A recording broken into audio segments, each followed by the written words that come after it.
আসসালামু আলাইকুম। কেমন আছো সবাই?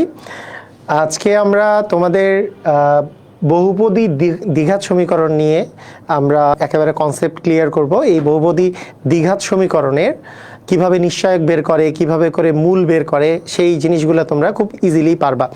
তো এই জিনিসটা আজকের আমরা ক্লাসটা করছি, যদিও ক্লাস 9-এর বই থেকে, ক্লাস 9-এর নতুন কারিকুলামের চ্যাপ্টার 5 থেকে। তো এই চ্যাপ্টার 5-এর মধ্যে আছে। এছাড়া তোমরা এইচএসসিতে উঠেও কিন্তু তোমরা এই বহুপদীটা পাবা, এবং বহুপদী দ্বিঘাত সমীকরণের যেটা নিশ্চয়কের মান, মূলের প্রকৃতি নির্ণয়, এই জিনিসগুলো তোমরা পাবা। এবং আগেকার সিলেবাসের ক্লাস 9-10-এর বইয়ের উচ্চতর গণিত এই জিনিসটা ছিল। তাই খুবই ইম্পর্টেন্ট একটা পার্ট, খুবই মনোযোগ সহকারে করলে এই সম্পর্কে তোমাদের পুরোপুরি কনসেপ্টটা ক্লিয়ার হয়ে যাবে। তো আসো আমরা স্টার্ট করি। আমি প্রথমেই বলে রাখি, ক্লাস 9-এর যারা নতুন কারিকুলামের আছো তাদের জন্য খুবই স্পেশাল বই হচ্ছে ইনফিনিটি গণিত বই। এটা 3টা খণ্ড, এবং এই 3টা খণ্ড মিলায় একটা বই, 530 টাকা দাম। তোমরা নিকটস্থ লাইব্রেরি থেকে খোঁজ নিতে পারো, অথবা রকমারি থেকে অর্ডার দিতে পারো। খুবই অসাধারণ একটা বই, যেখানে 3টা খণ্ড বলতে যে জিনিসটা বুঝিয়েছি যে তোমাদের পাঠ্য বইয়ের সমাধানটা এক খণ্ডে দেওয়া আছে, একেবারে নিউজ প্রিন্টে, পুরোপুরি সাদা সাদা বই। তারপরে দ্বিতীয় খণ্ডটা হচ্ছে বেসিক শিখার বই, এগুলো বেসিক শিখে যাবে এটা দিয়ে। এবং 3 নম্বর খণ্ডটা হচ্ছে আমাদের শিখন অভিজ্ঞতা। তো মানে এটা যেইভাবে করে সেশন ওয়াইজ ক্লাস হয় তোমাদের, সেইটা নিয়ে তোমাদের তৃতীয় খণ্ড, পুরোটা মিলেই একটা বই আর কি। তো ঠিক আছে, আমরা স্টার্ট করি। তো এই যে দ্বিঘাত সমীকরণ, আমরা একটা আদর্শ দ্বিঘাত সমীকরণ থেকে শুরু করি। মনে করি যে আমি এখানে একেবারে এই জিনিসটা এখন বলছি না যে কোনটা হলে বহুপদী হবে, কোনটা হলে বহুপদী হবে না, এই দিকে যাচ্ছি না। একটা দ্বিঘাত সমীকরণ যেখানে বলবো, এটার আদর্শ একটা দ্বিঘাত সমীকরণ আমরা ফার্স্টেই লিখবো। খেয়াল করো, এই জিনিসটা আমরা একটু প্রথমেই লিখে রাখবো যে একটা আদর্শ দ্বিঘাত সমীকরণ দেখতে কি রকমের হয়। সেটা হচ্ছে ax² + bx + c ইকুয়াল হচ্ছে 0। এটা একটা আদর্শ দ্বিঘাত সমীকরণ। মানে ax² + bx + c ইকুয়াল হচ্ছে 0, যেখানে এক্সটা হচ্ছে চলক বা ভেরিয়েবল, মানে এক্স এর ভ্যালুটা হচ্ছে, এক্সটা হচ্ছে একটা চলক বা ভেরিয়েবল। আর a b আর c হচ্ছে তোমার এখানে ধ্রুবক। যেমন এটা বলতে আসলে আমরা কি বুঝতেছি, এটা যেমন কি হতে পারে, যেমন আমি বলতে পারি যে 2x² + 4x + 5 ইকুয়াল 0। এইটা একটা আদর্শ দ্বিঘাত সমীকরণ। মানে এখানে কি বুঝালাম, যে আমি যেমন দিয়ে কি বুঝালাম, দেখো ভালো করে চেক করো, যে এখানে a এর জায়গায় আমি কি বসালাম, 2 বসালাম, b এর জায়গায় কত বসালাম, 4 বসালাম, c এর জায়গায় কত বসালাম, 5 বসালাম। তো এইটা একটা আমাদের এক্সাম্পল হতে পারে, একটা দ্বিঘাত সমীকরণের একটা এক্সাম্পল হতে পারে। দ্বিঘাত মানে এর সর্বোচ্চ ঘাত, এই যে দেখো x এর সর্বোচ্চ ঘাত হচ্ছে 2, সর্বোচ্চ ঘাত যদি 2 হয়, তাহলে এই একটা এখানে যে পদগুলো আছে এগুলোর মধ্যে x এর সর্বোচ্চ ঘাত যেহেতু 2, পুরাটা সমীকরণটাকে সেই জন্য আমরা বলি দ্বিঘাত সমীকরণ, মানে 2 ঘাতের এটা একটা সমীকরণ। এরকম আরো কি হতে পারে, তোমাকে আমি যদি বলি যে 5x² - 9x প্লাস মনে করো 11, এরকম একটা দিলাম ইকুয়াল 0। তাহলে দেখো এখানে এই জায়গায় যেমন দেখো, মানে এইটা যখন এক্সাম্পল দিয়েছি, এইখানে এইটার ক্ষেত্রে a এর জায়গায় আমি বসিয়েছিলাম 2, b এর জায়গায় বসিয়েছিলাম 4, মানে b এর ভ্যালু হচ্ছে 4 যে ধ্রুবক পদগুলা, আর c এর জায়গায় আমি বসিয়েছিলাম হচ্ছে 5 উপরেরটাতে। আর নিচেরটাতে কি অবস্থা, নিচেরটাতে হচ্ছে a এর জায়গায় বসিয়েছি 5, b এর জায়গায় বসিয়েছি হচ্ছে -9, আর c এর জায়গায় বসিয়েছি কত বলতো, 11। এটা তাহলে এই যে এগুলো হচ্ছে আমাদের দ্বিঘাত সমীকরণের এক্সাম্পল। বুঝছো, ক্লিয়ার হইছো? এগুলো হচ্ছে আমাদের কি দ্বিঘাত সমীকরণের এক্সাম্পল। এখন এই দ্বিঘাত সমীকরণকে তুমি যদি সমাধান করো, খুবই ইজিভাবে করেই সমাধান করা যায়।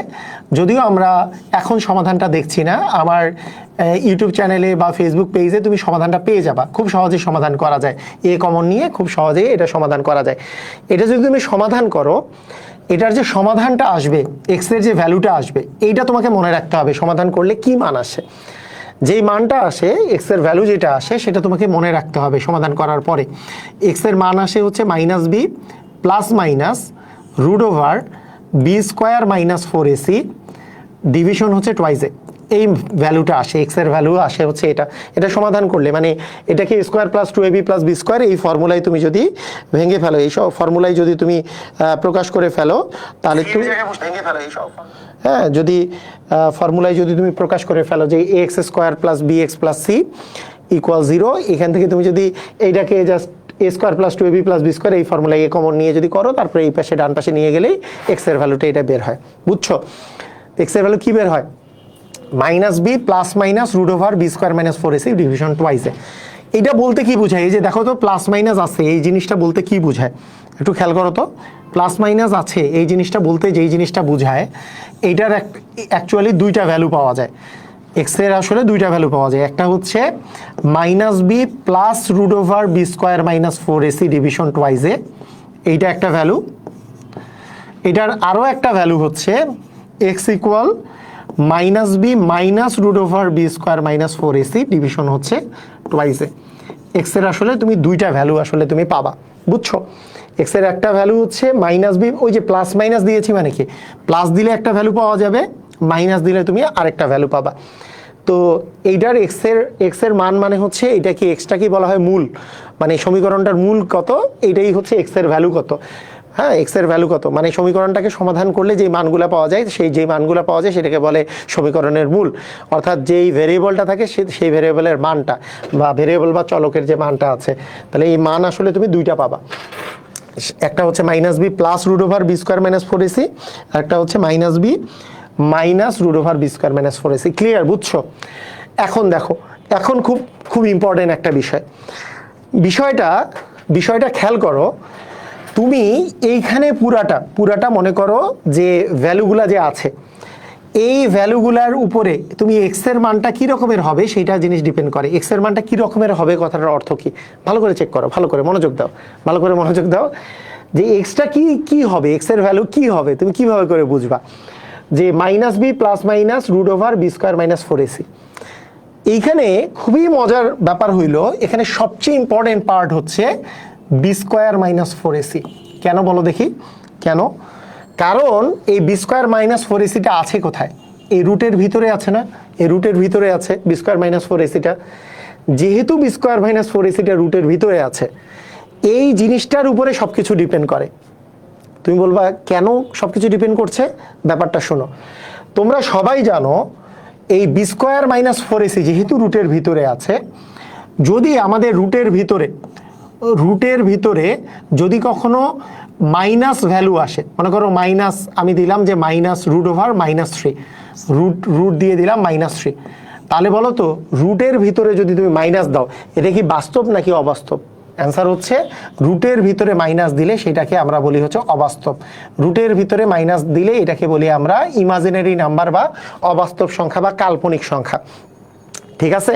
তাহলে রুটের ভিতরে মাইনাস দিলে সেটা হবে হচ্ছে কাল্পনিক সংখ্যা, এবং কাল্পনিক সংখ্যার সাথে বাস্তব সংখ্যা যোগ হয়ে সেটাকে বলি আমরা জটিল সংখ্যা। তার মানে দেখো, এই বি স্কোয়ার মাইনাস 4ac-র ভ্যালু যদি তোমার মাইনাস কোনো একটা মান আসে, মানে জিরোর চেয়ে যদি ছোট হয়, তাহলে তো জিরোর চেয়ে ছোট মানে কি -1, -2, -1.5, -0.2, মাইনাস কোনো ভ্যালু আসলে এই পুরাটা কিন্তু একটা জটিল সংখ্যা হবে। কারণ রুট ওভার মাইনাস মানে অবাস্তবের সাথে কোনো কিছু যোগ বিয়োগ করলে তো আসলে বাস্তব জিনিস যোগ বিয়োগ গুণ ভাগ করলে তো আসলে অবাস্তবই থাকবে। মানে এটা অ্যাকচুয়ালি পুরাটা মিলে এটাকে বলি আমরা জটিল সংখ্যা। জটিল সংখ্যা মানে জটিল সংখ্যা এমন একটা জিনিস যেটার মধ্যে বাস্তব পার্ট আছে আবার অবাস্তব পার্ট আছে। বাস্তব পার্ট 0 হইতে পারে, সেটা বিষয় আলাদা। মানে আমরা বাস্তব পার্ট এবং অবাস্তব পার্ট মিলে এটাকে বলি আমরা হচ্ছে জটিল সংখ্যা। তার মানে পুরাটা কিন্তু মিলে এক্স এর ভ্যালুটা কিন্তু একটা জটিল সংখ্যা হয়ে যাবে। কথা কি বুঝছো? তাহলে রুটের ভ্যালু, এই যে বি স্কোয়ার মাইনাস 4ac যে মানটা আছে, এইটার ভ্যালু যদি নেগেটিভ হয়, তাহলেই আমার কিন্তু এখানে তুমি একটা জটিল সংখ্যা পাবা। তার মানে কি দেখো, যেহেতু রুট এইটা মানে হচ্ছে অবাস্তব, √3 মানে অবাস্তব, √4 মানে অবাস্তব, √-3 মানে অবাস্তব, √-4 মানে অবাস্তব ভ্যালু, √-5 মানে অবাস্তব ভ্যালু। ঠিক আছে? তোমরা যখন এইচএসসিতে আবার এই যে এগুলো জটিল সংখ্যা যখন পড়বা, রুট ওভার -1 মানে হচ্ছে i, তখন আবার এইটাকে 2i আকারে লিখতে পারবা, সেটা বিষয় আলাদা, সেটা পরের ইস্যু, এখন দরকার নাই। তো দেখো, খেয়াল করো জিনিসটা, এগুলো তো হচ্ছে অবাস্তব, এই জিনিসগুলো হচ্ছে অবাস্তব। সেইখান থেকে আমরা বুঝতে পারতেছি যে বি স্কোয়ার মাইনাস 4ac-র ভ্যালু যদি কোনো প্রকারে জিরোর চেয়ে ছোট হয়, জিরোর চেয়ে ছোট মানেই কি, জিরোর চেয়ে ছোট মানেই আমাদের হচ্ছে ঋণাত্মক। বি স্কোয়ার মাইনাস 4ac, এই যে দেখো এইটার ভ্যালুটা, এইটুকের ভ্যালুটা ঋণাত্মক। ঠিক আছে? এইটুকের ভ্যালুটা হচ্ছে ঋণাত্মক। এই বি স্কোয়ার মাইনাস ফোর এসির ভ্যালু যদি ঋণাত্মক হয় তাহলে রুট ওভার অফ ঋণাত্মক মানে কি, পুরাটা মিলে এক্স এর ভ্যালুটায় তুমি কি পাবা, এক্সটা কি টাইপের হবে, মানে এক্সটাকে বলি আমরা মূলটা কি টাইপের হবে বলো তো, মূলটা হবে জটিল, মূলটা হবে হচ্ছে জটিল প্রকৃতির, জটিল হবে। আচ্ছা, মূলটা হবে কি প্রকৃতির, জটিল প্রকৃতির। কেন জটিল প্রকৃতির বুঝেই গেছো, কারণ এই রুট ওভার মাইনাস মানে অবাস্তব, অবাস্তবের সাথে কোনো কিছু প্লাস বা মাইনাস করে থাকলে সেগুলোকে আমরা বলি জটিল। তাহলে এক্স এর ভ্যালুটা কিন্তু জটিল প্রকৃতির হবে। আচ্ছা, এখানে খেয়াল করো, আবার একটু বলো দেখি,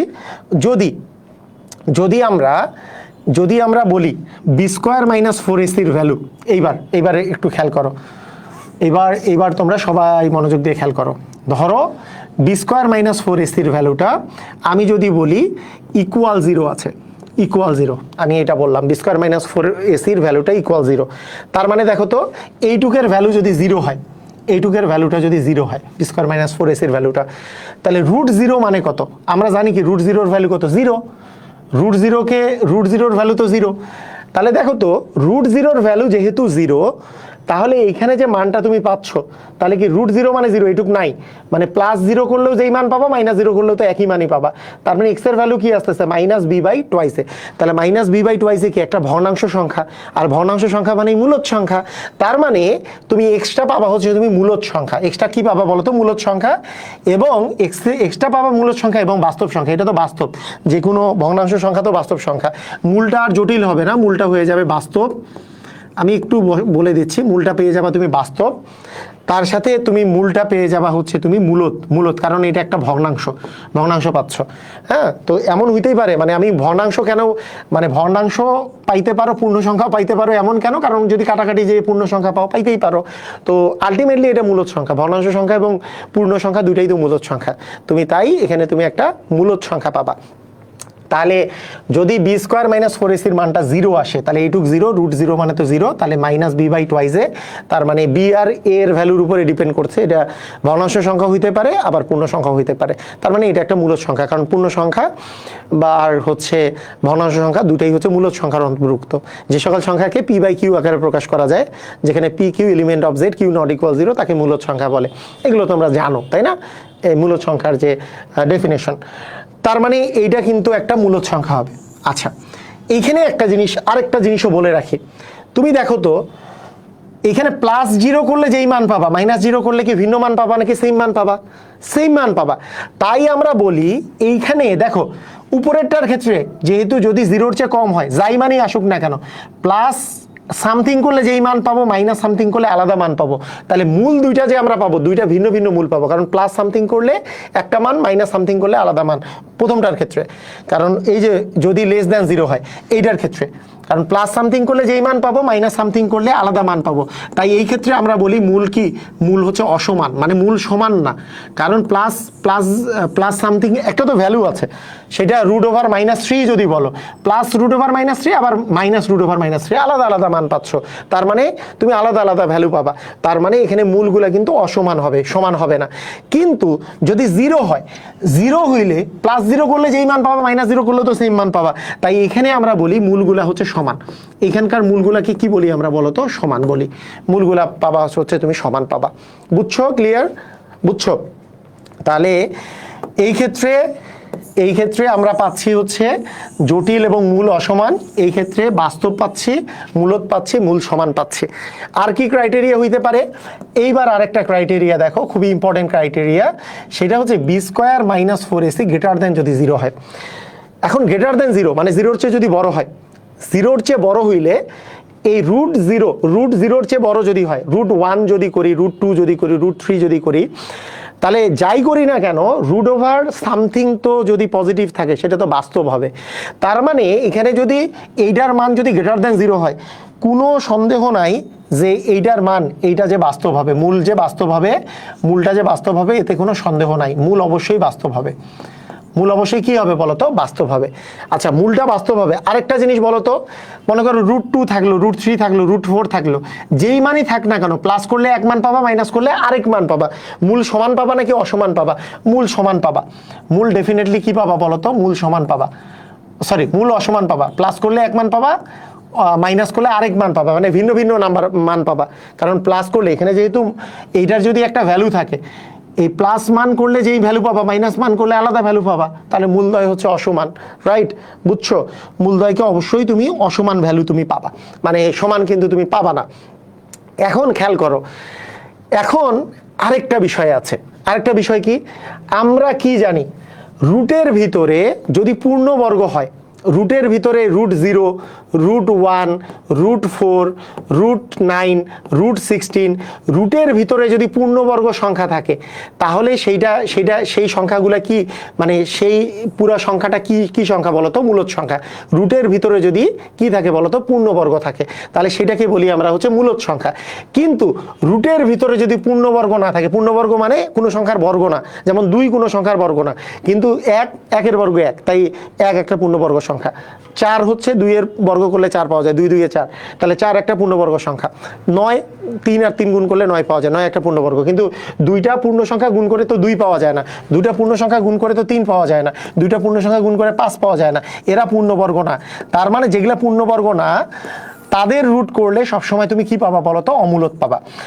এখন খেয়াল করে দেখো, এই b² - 4ac যদি পূর্ণবর্গ হয়, b² - 4ac যদি পূর্ণবর্গ হয়, তাহলে এই পূর্ণবর্গের রুট করলে তুমি মূলদ পাবা। যদি পূর্ণবর্গ না হয় তার রুট করলে তুমি অমূলদ পাবা। তার মানে এইখানে তোমার দুইটা ক্রাইটেরিয়া চলে আসতেছে। b² - 4ac > 0 হইলে এই দুটা জিনিস তো আছে, তার সাথে আমরা এখানে দুইটা জিনিস আমরা পাবো, দুইটা। এরপরে যদি আমরা বলি b² - 4ac এর মানটা একটা পূর্ণবর্গ, > 0 তো বুঝলাম, কিন্তু পূর্ণবর্গ যদি হয়, যদি পূর্ণবর্গ হয় তাহলে কি পাবা বলতো? মূলদ হয়ে যাবে। কারণ কি, ওই যে √b² - 4ac যে আছে, তাহলে √b² - 4ac এর মানটা মূলদ হবে, তাই পুরাটা মূলদ হয়ে যাবে। আবার b² - 4ac এর মানটা আমরা যদি বলি b² - 4ac এর মানটা পূর্ণবর্গ যদি না হয়, পূর্ণবর্গ নয়, এই ক্ষেত্রে বিষয়টা কি হয়ে যাবে? যদি পূর্ণবর্গ না হয়, যেমন 3 যদি হয়, b² - 4ac এর ভ্যালু যদি 3 হয়, যেটা পূর্ণবর্গ না, তাহলে এখানে √3 চলে আসবে। √3 তো অমূলদ সংখ্যা, তাহলে অমূলদ সংখ্যার সাথে যোগ বিয়োগ গুণ ভাগ করলে তো অমূলদই থাকবে, তার মানে মূলটা হয়ে যাবে অমূলদ। কথা কি বুঝছো? এই জিনিসটা খুবই ইম্পর্টেন্ট একটা জিনিস, যেইখান থেকে আমরা বুঝতে পারি যে কোনো একটা সমীকরণের মূলগুলা কি টাইপের হয়, মূলগুলা কি টাইপের হবে, মূলগুলার প্রকৃতি কি হবে, প্রকৃতিটা আমরা আসলে বুঝতে পারি। যেমন এখন একটু আমরা এক্সাম্পল দেই। ধরো যে তোমাকে বলা হইলো যে 2x² - 3x, আচ্ছা প্লাস দিয়ে করি, 2x² + 3x প্লাস মনে করো 5 = 0। সমীকরণের মূলটা যে আছে, মূলের প্রকৃতি নির্ণয় করো, মূলের প্রকৃতি নির্ণয় করো। আচ্ছা, প্রকৃতি নির্ণয় করো, নির্ণয় করো। তো এখন প্রথম কথা আমরা b² - 4ac দিয়েই কিন্তু সবকিছু আমাদের আসতেছে, b² - 4ac এর উপরে সবকিছু ডিপেন্ড করছে। এই b² - 4ac কে বলা হয় ডিসক্রিমিনেন্ট বা হচ্ছে নিশ্চায়ক। এর অনেকগুলো নামের মধ্যে সবচেয়ে পপুলার নাম হচ্ছে নিশ্চায়ক। একে বলা হয় নিশ্চায়ক। মানে নিশ্চায়কের মানের উপরে সবকিছু ডিপেন্ড করে যে মূলের প্রকৃতি, মূলটা মানে x এর ভ্যালুটা কি রকমের হবে। তাহলে এই যে নিশ্চায়ক, এটার আমরা তাহলে প্রথমে বের করব কি? নিশ্চায়ক। নিশ্চায়কটাকে কি দ্বারা আমরা প্রকাশ করি? d দ্বারা। ডিসক্রিমিনেন্টকে আমরা d দ্বারা প্রকাশ করি, বড় হাতের d। তাহলে d এর ভ্যালু কত? d এর ভ্যালু হচ্ছে b² - 4ac। b মানে কি তুমি নিজে নিজেই বলো। এখানে a মানে হচ্ছে, তুমি যদি a মানে হচ্ছে 2, b মানে কত? b মানে হচ্ছে 3, আর c মানে কত? c মানে হচ্ছে 5। তাহলে b² - 4ac, তাহলে b² মানে হচ্ছে 3² - 4ac, তাহলে 4 ইন্টু a মানে 2 আর c মানে হচ্ছে 5। তার মানে 3 এর স্কোয়ার 9 মাইনাস 4 দ্বিগুণে হচ্ছে 8, 5 8 হচ্ছে 40। তাহলে মানে এখানে কি আসলো বলো তো? -31 আসলো। তাহলে বলো তো নিশ্চয়কের মান মাইনাস আসছে। এখন আমরা কি মূলের প্রকৃতি বলে দিতে পারবো না? কি প্রকৃতি? এই নিশ্চয়কের মান মাইনাস আসলে আমরা কি বলছি? মাইনাস মানে কি? <0। তাহলে কি হবে? এটা কি বুঝছো কি? এই যে b মানে আমরা কিভাবে করে কম্পেয়ার করলাম বলো তো? আমাদের ওই যে স্ট্যান্ডার্ড ফর্মুলা যে ছিল ax² + bx প্লাস হচ্ছে c = 0, এটার সাথে a এর মান হয়ে গেছে 2, b এর মান 3, c এর মান হচ্ছে তোমার 5। তাহলে b² b মানে হচ্ছে 3 এর উপর স্কোয়ার মাইনাস 4, a মানে হচ্ছে 2 আর c মানে হচ্ছে 5। 3 এর স্কোয়ার 9 মাইনাস 5 8 40 -31 আসছে। তাহলে নিশ্চয়কের মান যদি নেগেটিভ আসে তাহলে আমরা জানি যে মূল হবে জটিল এবং মূলগুলা হবে অসমান। তাহলে দেখো মূল কি হবে? অতএব মূল হচ্ছে কি বলতো? মূল হচ্ছে জটিল ও অসমান হবে। বুঝছো? ক্লিয়ার? পারবা? আচ্ছা ঠিক আছে, আরও একটা আমরা তাহলে আরও একটা করে ফেলি। আচ্ছা মনে করো তোমার কাছে আছে যে X square minus 5x plus মনে করো 6 ইকুয়াল 0 আছে। ঠিক আছে, এইটা আছে। তো এইটা যদি আমরা করতে চাই বলো তো আমরা কি করব? ফার্স্টে এটার কিসের প্রকৃতি নির্ণয় করতেছি? মূলের প্রকৃতি নির্ণয় করছি। মূলের প্রকৃতি নির্ণয় করো। ঠিক আছে, ওকে। আচ্ছা মূলের প্রকৃতি নির্ণয় করি আমরা, দেখি যে আমরা নিশ্চয়ক ডি দ্বারা প্রকাশ করি, বি স্কোয়ার মাইনাস হচ্ছে 4ac। খেয়াল করো আমরা যদি স্ট্যান্ডার্ড ফরম্যাটের সাথে কম্পেয়ার করি তাহলে এখানে এ এক্স স্কোয়ার, তার মানে এর ভ্যালু হচ্ছে 1, কিছু নাই মানে কি 1 আছে। বি এর ভ্যালু কত? -5, বি এর ভ্যালু হচ্ছে -5। আর সি এর ভ্যালু এখানে কত বলো তো? 6, তাই না? এ এর ভ্যালু হচ্ছে 1, বি এর ভ্যালু হচ্ছে -5, আর সি এর ভ্যালু কত বলো তো? 6। তাহলে বি স্কোয়ার মানে হচ্ছে -5 এর উপরে স্কোয়ার, -4 ইন্টু এ মানে 1 আর সি মানে হচ্ছে 6। তাহলে -5 এর উপরে স্কোয়ার মানে 25 মাইনাস হচ্ছে 24, তাহলে কত আসে বলো তো? 1। এই 1 দেখে তুমি কি বুঝলা? তুমি আগে দেখো 1 যেহেতু গ্রেটার দেন ইকুয়াল 0, এই যে 1 যেহেতু গ্রেটার দেন ইকুয়াল 0, তার মানে মূল বাস্তব এবং অসমান হবে, এটা 100% শিওর।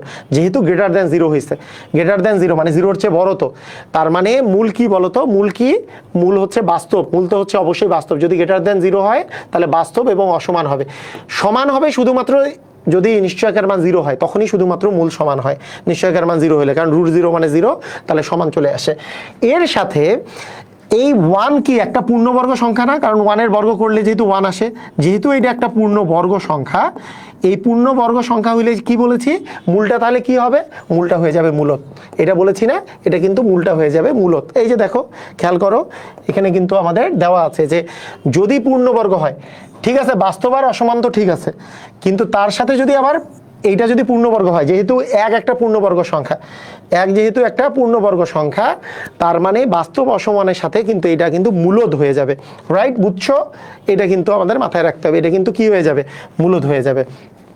বুঝলাম? ক্লিয়ার হইছো? আচ্ছা এবার আরেকটা খেয়াল করো। আচ্ছা মনে করো তোমাকে আমি দিলাম যে X square plus 8x plus মনে করো 16 ইকুয়াল হচ্ছে 0। সমীকরণের মূলের প্রকৃতি আমাকে নির্ণয় করতে বললো। ঠিক আছে, সমীকরণের মূলের প্রকৃতি আমাকে নির্ণয় করতে বললো। তাহলে মূলের প্রকৃতি যদি আমাকে নির্ণয় করতে বলে, তাহলে তুমি কি করবা? প্রথমে নিশ্চয়ক বের করবা। নিশ্চয়ক বের করার সিস্টেম কি হবে? এখানে এ মানে তুমি চিন্তা করো 1, ওই যে X square plus bx plus C. B মানে কত? 8, আর সি মানে কত বলো তো? সি মানে হচ্ছে 16 আছে। বুঝছো? আচ্ছা দেখো এখন আমরা কি জানি? ডি সমান হচ্ছে বি স্কোয়ার মাইনাস হচ্ছে 4ac। বি মানে কত? 8, তাহলে 8 এর উপরে স্কোয়ার -4 ইন্টু এ মানে 1 আর সি মানে 16। আচ্ছা তাহলে 8 এর স্কোয়ার করলে 8 8 64 মাইনাস 4 16 64, 64 মাইনাস 64 করলে 0 আসে। এবার কি চলে আসছে বলো তো? 0 চলে আসছে। 0 চলে আসলে বলো তো, যদি নিশ্চয়কের মান 0 আসে, তাহলে কি মূলের প্রকৃতি কি রকমের হবে বলো? মূলের প্রকৃতিটা কি রকমের হবে?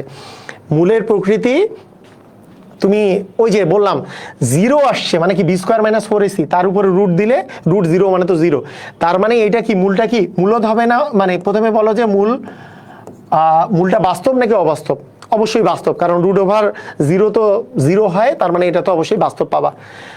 এখন মূলটা সমান নাকি অসমান? আমি তোমাকে বলছি 0 চলে আসলে +0 করলে যেই মান পাবা, -0 করলেও যেহেতু সেম মান পাবা, তাই মূলগুলা হচ্ছে সমান হবে, এক্স এর ভ্যালুগুলা তুমি সমান পাবা। থার্ড নাম্বার হচ্ছে যে এইখানে তোমাকে আমি যদি বলি এটা মূলদ নাকি অমূলদ, মূলগুলো মূলদ নাকি অমূলদ, যেহেতু √0 মানে 0 তো একটা মূলদ সংখ্যা, তার মানে ওই যে আমাদের ওখানে ভগ্নাংশ আকারে থাকে যে -b/2 এটা থাকে, তার মানে এখানে পূর্ণ সংখ্যা বা ভগ্নাংশ সংখ্যা আকারে থাকবে, তার মানে ডেফিনেটলি এটা মূলদ সংখ্যা পাওয়া যাবে। বুঝছো? ক্লিয়ার? তাহলে এই যে মূলের প্রকৃতি নির্ণয় তোমাদের এই যে বইটাতে যে দেওয়া আছে, তোমার কিন্তু এইচএসসিতে কাজে লাগবে, তোমার বহুপদীতে কাজে লাগবে, সব কিছুতে।